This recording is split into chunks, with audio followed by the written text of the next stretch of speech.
Tko si ti? A tko si ti? Ja? Ja sam Marek. A ja sam novinar u Kraljevstvu Zelene Poljane. To... Ja tebe sanjam. Baš zgodna šala. Sanjali me. Moram si to odmah pribilježiti.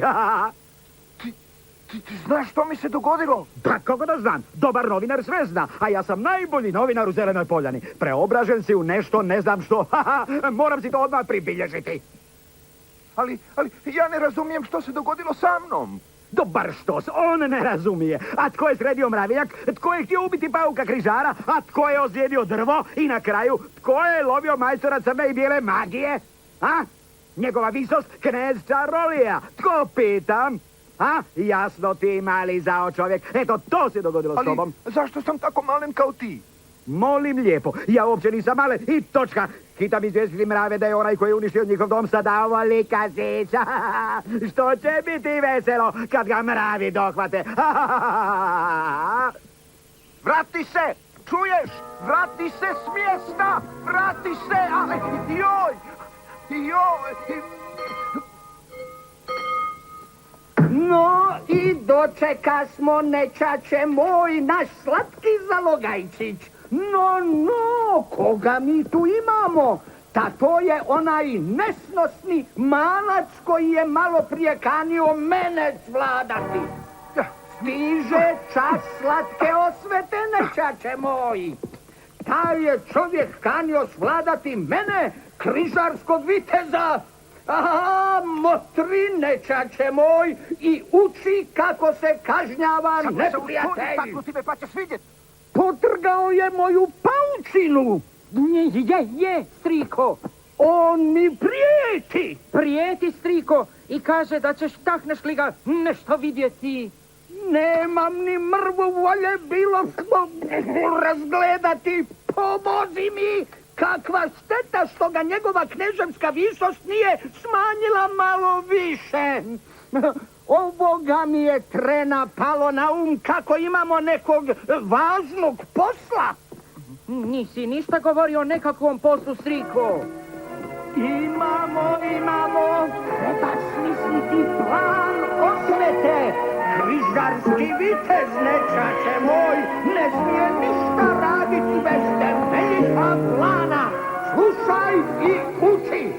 Učim i slušam, striko. Hej, ti čekaj!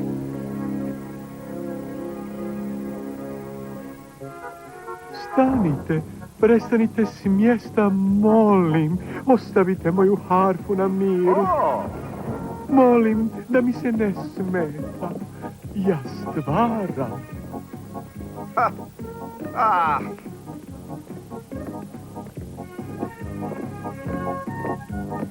Oho, izgubismo što god, a? A možda njuškamo jer što god nosimo kome, a? A možda nekog tražimo. Moja stvar što tu radim, to se nikoga ne tiče. A još smo što više i nepristojni, a? Ne odgovaramo na pitanja. Samo me pokušaj taknuti pa ćeš vidjeti. Pauk je već pokušao. A što bi kao trebao vidjeti, a? Imate što god zanimljivo?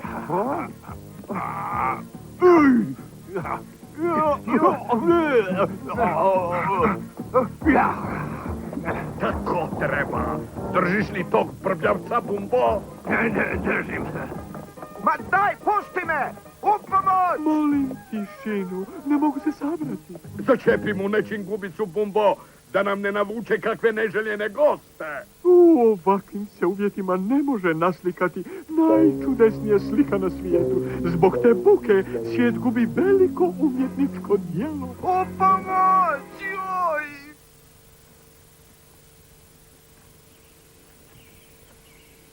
Tko u pomoć zove, pitam?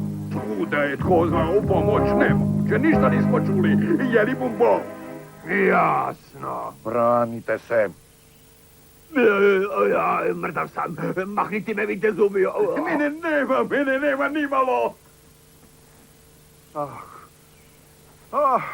Bilo bi dobro zahvaliti dječače. Zašto? Zbog čega bih zahvaljivao? Zato što me stalno neko napada? Ne valja ti to, dečko moj, ne valja. Ne moraš se tako grozno ponašati. A trla baba lan, radije mi kaži kako da opet narastem. To ti nitko ne može reći sam, moraš naći odgovor. Jednu riječ, zini samo jednu riječ i moja će sablja okončati taj tvoj bijedni život.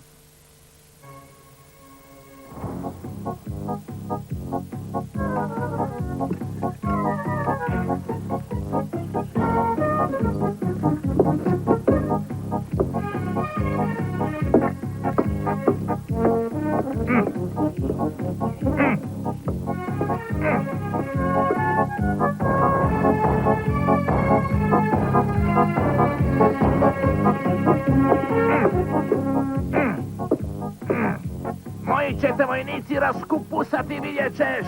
Spoznaćeš na svojoj koži kako je teško nešto graditi. Uništavanju te ne treba učiti, ha? Jače ga tim kopljem udari sveca mu! Ajde! Umoran sam! Kad si mogao uništavati, imaš snage i popraviti.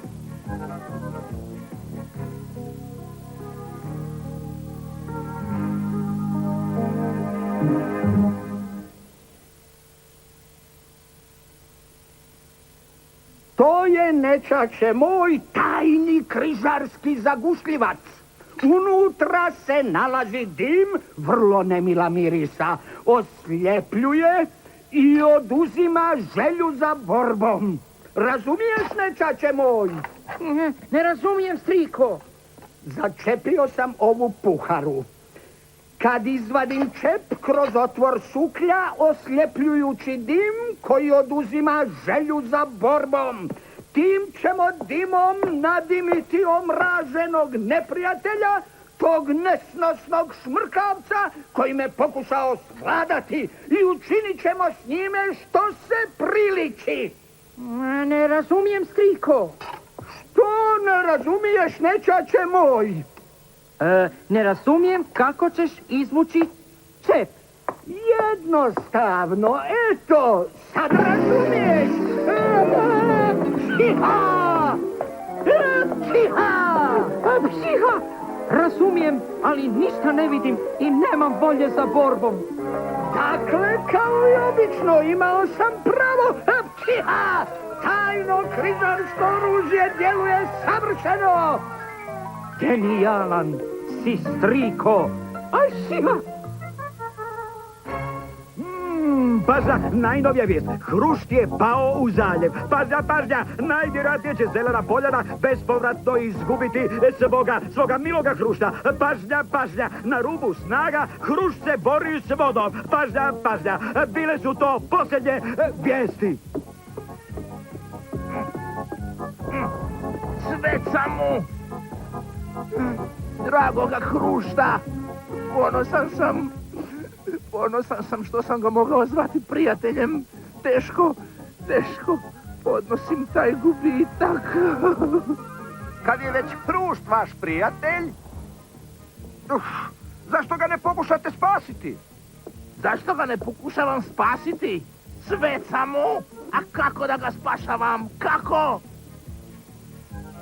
Kad bih ja imao prijatelja, ja bih ga pokušao spasiti. A kako da ga spašavam kad moram pratiti izgradnju mravinjaka? Pa onda neka momčić pokuša. Pokuša? Što? Sveca mu pobjeći? Ajde, neka pokuša. Učas će ga moji vojnici raznijeti na komadiće. Neka se okuša u junačkome činu. Neka on spasi hrušta. Ja ću o tome pisati. Na posao! Voda je voda. Od vode nema spasa. A kakvim bi čudom taj mali junak trebao plivati, ha? Pa nije on riba, sveca mu.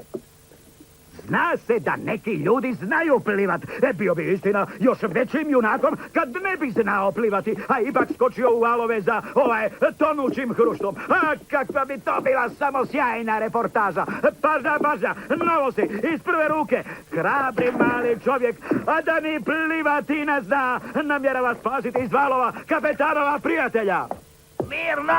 Dobro rečeno, vojaci! Pojavio se napokon junak koji će spasiti mojega prijatelja.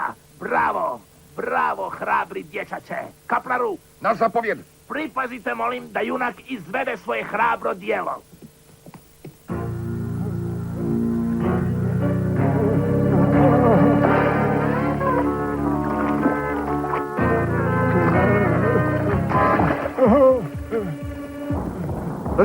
A junak će izbaviti hrušta. Rijetko bi se tko odvažio na tako hrabar čin. Ja neću. On ne želi slavu. Bravo, pažnja, strasna riba. Posve slučajno nije proždrla hrušta, nego ponovo ga napada. Ali neustrašili mali junak ne obraća na to pažnju. Pažnja, mali se junak baca u vodu da bi spasio umirućega hrušta.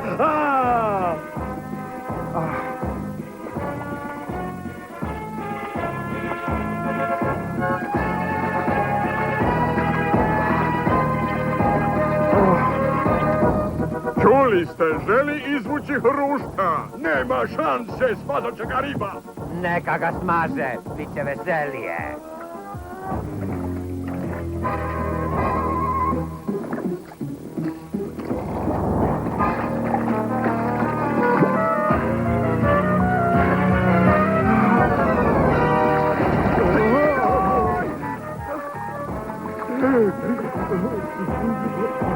Vuci konom!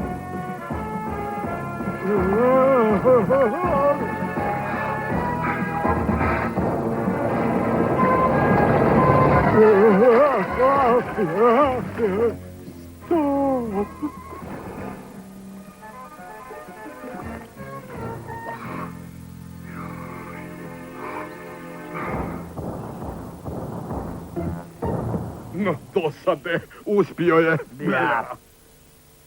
Uspio! Pobjegao sam mravcima! Hej, vi ondje, mravci! Sad me ulovite!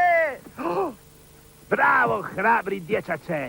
Zahvaljujem ti svim svojim mravljim srcem za spašavanje mog prijatelja. U ime tvojih junačkih zasluga opraštam ti i oslobađam te.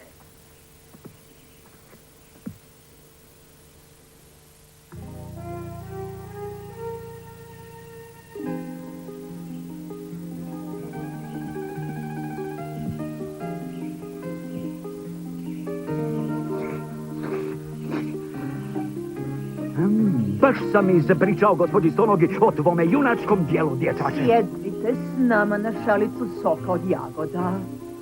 A biste li, draga susjedo, svratili na šalicu soka od jagoda? Sa zadovoljstvom, draga susjedo, samo da spremim svoje dijete na popodnevni odmor. Počastite se. Moj sok od jagoda poznat je u cijeloj sunčanoj poljani. Sjedaj, junačino. Ja ne volim sok od jagoda. A možda malinov sokić? Ne, ni malinov sok ne volim, ja volim oranžadu. A možda kakav svježi listić da prigrizeš? To još nisam čuo da netko jede lišće. Taj vaš poznanik, gospodine novinaru, rijetko je loše odgojen, no ništa bolje od njega nisam ni očekivala. Iako je malen, ipak je čovjek. Izvolite, susjedo, izvolite, molim. Hvala najljepša. Sa zadovoljstvom ću popiti malčice hladnog soka. Strašno prži danas, jeli? Užasno prži. A još i ta užarena golema stvar pokraj moje kuće ne može se izdržati. Pa to je samo boca od oranžada. Varaju li mene oči? Ne dimi li se slučajno s vašeg krova? Nije li to požar? Nesreća u našoj zelenoj poljani. Bažja, vijest iz prve ruke. Požar u domu gospođe Božja ovčice. Moje dijete je u kući, a kuća gori. O, nesretne mene. U pomoć! Napokon požar. Naslikat ću remek dijelo Požar u domu Božje ovčice. U pomoć!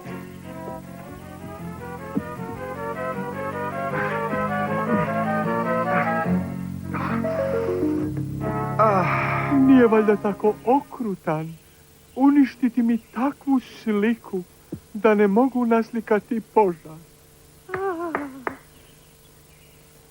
Ha, i to mi je neki požar. Malo dima i vi već drhtite od straha, da pukneš od smijeha.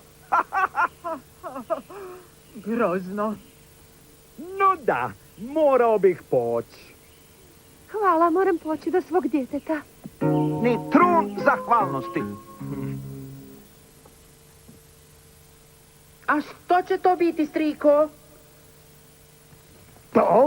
To će biti oružje kojim ćemo svladati našeg omraženog neprijatelja. A kako će se zvati to oružje? Križarski bumerang. Genijalan si, striko. Pokazat ćeš mi kako radi. Jasno, nečače moj, jasno. Uvijek prije borbe valja isprobati oružje. Vrijednost je križarskog bumeranga u tome što se ako ne pogodi neprijatelja vraća u tvoju ruku.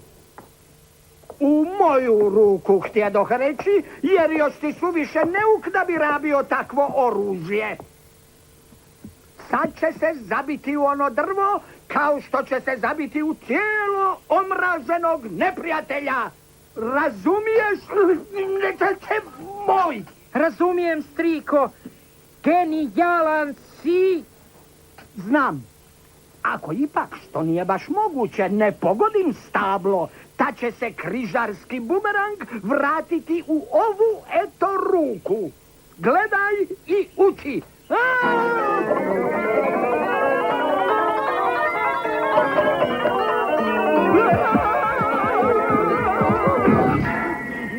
Genijalan si, striko. Zna se.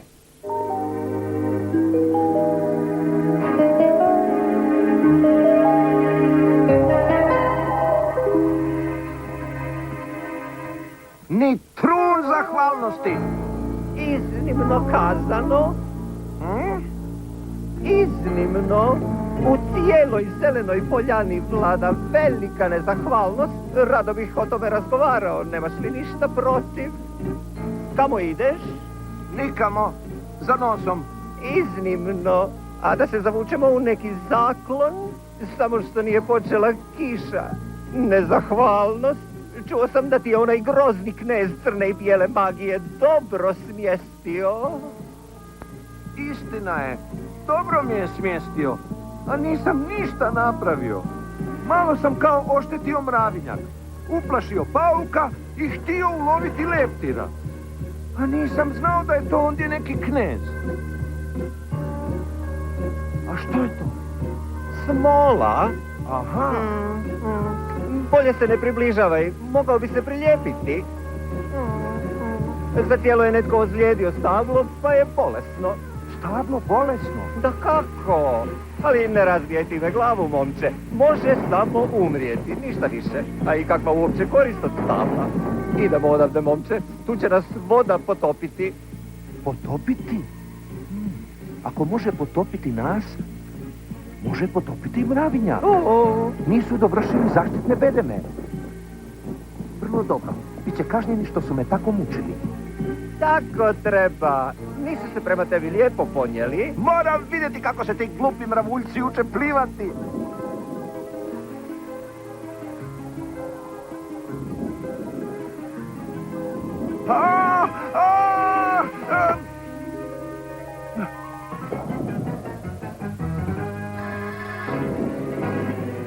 Ko je? Smeca mu! Govori s mjesta ili naređujem fajfu! Ni riječi, preklinjem vas, Moram naslikati poplavu u mravinjaku. Brojim do 3. 1. Ako taj netko ne kaže što tu traži, 2. Naređujem, 2,5. Ja sam Koji ja? mali čovjek. A što tu radiš, sveca mu? Ako s mjesta ne nađeš objašnjenje, napunit ćemo te olovom. Ništa ne radim. Voda nadire preko zida. Uzbuna! Svi na bedeme! Uzbuna! Spašavajte mravinjak! Hvala na upozorenju, mali junače!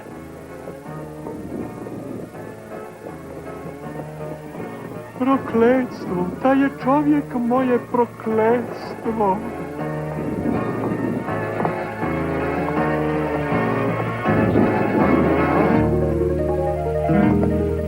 Loše, dječače, vrlo loše činiš. No i što onda? Trla baba lan. Pa spasio sam ih od poplave. Budeš li i dalje tako postupao, nikad se nećeš vratiti u normalnu veličinu. Trla baba lan. Uf.